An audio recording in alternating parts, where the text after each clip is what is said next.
ಅದು ಲೋಕಸಭಾ ಚುನಾವಣೆಯ ಸಮಯ. ಅದೇ ಸಮಯದಲ್ಲಿ ರಾಜ್ಯ ಸರ್ಕಾರಕ್ಕೆ 7ನೇ ವೇತನ ಆಯೋಗ ವರದಿಯನ್ನು ಸಲ್ಲಿಕೆ ಮಾಡಿತ್ತು. ಆದರೆ ಈ ಶಿಫಾರಸು ಜಾರಿಗೆ ಮುಂದಾಗುತ್ತೋ ಇಲ್ವೋ ಅನ್ನೋದು ಈವರೆಗೂ ಸಸ್ಪೆನ್ಸ್ ಆಗಿ ಉಳಿದಿತ್ತು. ರಾಜ್ಯ ಸರ್ಕಾರದ ನೌಕರರಿಗೆ ಕಾಂಗ್ರೆಸ್ ಸರ್ಕಾರ ದೊಡ್ಡ ಗಿಫ್ಟ್ ಅನ್ನು ಕೊಟ್ಟಿದೆ.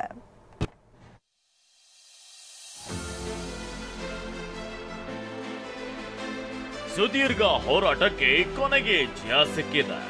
ರಾಜ್ಯ ಸರ್ಕಾರಿ ನೌಕರರಿಗೆ ರಾಜ್ಯ ಕಾಂಗ್ರೆಸ್ ಸರ್ಕಾರ ಗುಡ್ ನ್ಯೂಸ್ ಕೊಟ್ಟಿದೆ. ರಾಜ್ಯ ಸರ್ಕಾರಿ ನೌಕರರಿಗೆ ಸಿಎಂ ಸಿದ್ದರಾಮಯ್ಯ ಸರ್ಕಾರದಿಂದ ಗಿಫ್ಟ್. ಕೊನೆಗೂ 7ನೇ ವೇತನ ಆಯೋಗದ ಶಿಫಾರಸು ಜಾರಿ ಮಾಡಿದ ಸರ್ಕಾರ. ನಿಜ, ರಾಜ್ಯ ಸರ್ಕಾರಿ ನೌಕರರ ವರ್ಷಗಳ ಹೋರಾಟಕ್ಕೆ ಕೊನೆಗೂ ರಾಜ್ಯ ಸರ್ಕಾರ ಸ್ಪಂದಿಸಿದೆ.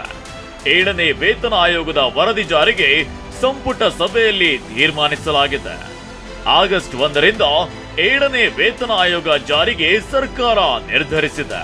ಈ ಮೂಲಕ ಸರ್ಕಾರಿ ನೌಕರರಿಗೆ ಸಿಎಂ ಸಿದ್ದರಾಮಯ್ಯ ಸರ್ಕಾರ ಗಿಫ್ಟ್ ನೀಡಿದೆ. 27.50% ವೇತನ ಪರಿಷ್ಕರಣೆಗೆ ಸರ್ಕಾರ ಗ್ರೀನ್ ಸಿಗ್ನಲ್. ವಿಷಯ ಏನಂದ್ರೆ, ಅಧಿವೇಶನದ ಬಳಿಕ ನಿನ್ನೆ ರಾತ್ರಿವರೆಗೂ ಸಿಎಂ ಸಿದ್ದರಾಮಯ್ಯ ನೇತೃತ್ವದಲ್ಲಿ ಸಂಪುಟ ಸಭೆ ನಡೆಯಿತು. ಈ ಸಭೆಯಲ್ಲಿ 7ನೇ ವೇತನ ಆಯೋಗ ವರದಿಯನ್ನ ಶಿಫಾರಸು ಮಾಡಿರುವಂತೆ 27.50% ವೇತನ ಪರಿಷ್ಕರಣೆ ಮಾಡಲು ತೀರ್ಮಾನಿಸಲಾಗಿದೆ. ಸರ್ಕಾರದ ಕ್ರಮಕ್ಕೆ ಸರ್ಕಾರಿ ನೌಕರರ ಸಂಘದ ಅಧ್ಯಕ್ಷ ಸಿಎಸ್ ಷಡಕ್ಷರಿ ಸ್ವಾಗತಿಸಿದ್ದಾರೆ.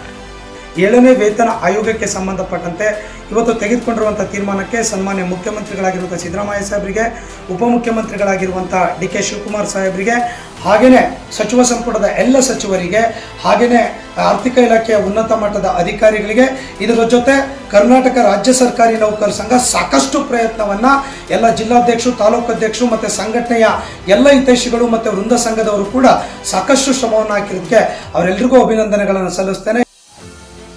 ಪಂಚ ಗ್ಯಾರಂಟಿ ಹೊರೆ ನಡುವೆ ರಿಸ್ಕ್ ತೆಗೆದುಕೊಳ್ತಾ ಸರ್ಕಾರ. ಮೊದಲೇ ಗ್ಯಾರಂಟಿಗಳಿಗೆ ಹಣ ಸರಿದೂಗಿಸಲು ಸರ್ಕಾರ ಇನ್ನಿಲ್ಲದ ಕಸರತ್ತನ್ನ ನಡೆಸುತ್ತಿದೆ.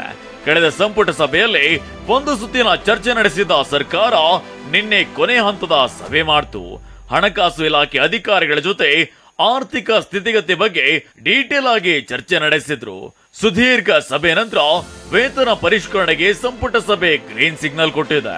ಈ ಮೂಲಕ ರಾಜ್ಯ ಸರ್ಕಾರಿ ನೌಕರರ ಕನಿಷ್ಠ ಮೂಲ ವೇತನ ತಿಂಗಳಿಗೆ ಅಸ್ತಿತ್ವದಲ್ಲಿರುವ 17,000ದಿಂದ 27,000 ಹೆಚ್ಚಿಗೆ ಆಗಲಿದೆ.